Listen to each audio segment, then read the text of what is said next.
Here at the conference, I talked about two different topics.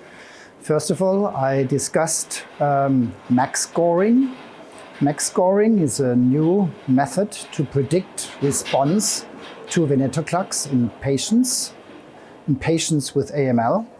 And the way we do that is we isolate leukemic stem cells and then we measure BCL2, that's the target of Venetoclax, as well as two other proteins, BCL-XL as well as MCL1, which are antagonizing the effect of BCL2.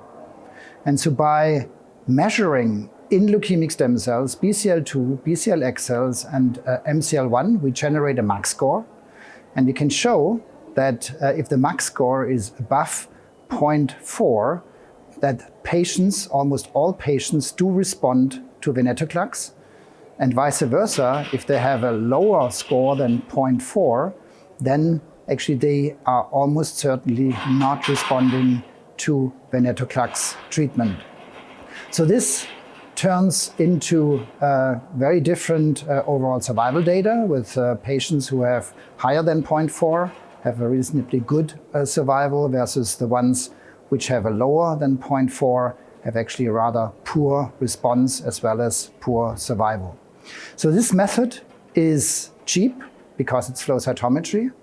It's very fast. It takes only about 4 hours from when the patient enters the clinic until we do have the result. It's relatively easy to implement. It's also personalized.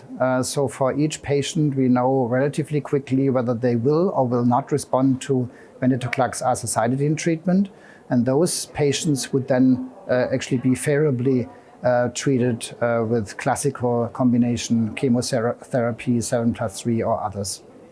So we have now established MAC scoring in the routine clinical flow laboratory of the University of Heidelberg in the Department of Carsten Müller-Tito. We will establish it in several different NCT sites in Germany, as well as in the US and also in Mexico. So why, and that is coming to part two, who determines whether actually you have a high or low MAC score? And for that, we isolated leukemic stem cells using GPR56 as a cell surface marker. And then we generated deep transcriptomic data and put them on a single cell differentiation map of normal hematopoiesis. And what we find basically 4 subsets of leukemic stem cells. First, the hematopoietic stem cell-like, the most primitive one.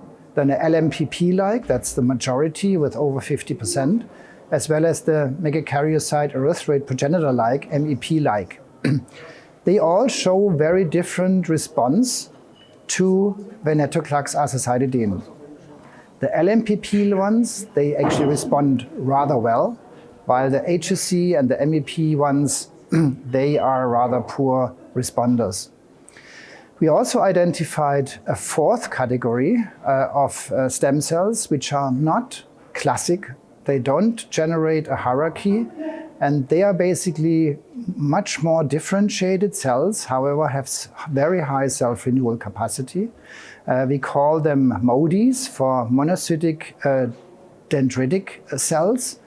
It's almost like a new disease. They generate very aggressive disease. They are pan-resistant to chemotherapy as well as to Venetoclax Azacitidine. We have now identified a marker for that, a specific cell surface marker, where we also by flow cytometry very quickly can identify those patients which need very special care because they are often dying very early during disease progression, pan-resistant, and we are currently trying to figure out what's so special about these patients.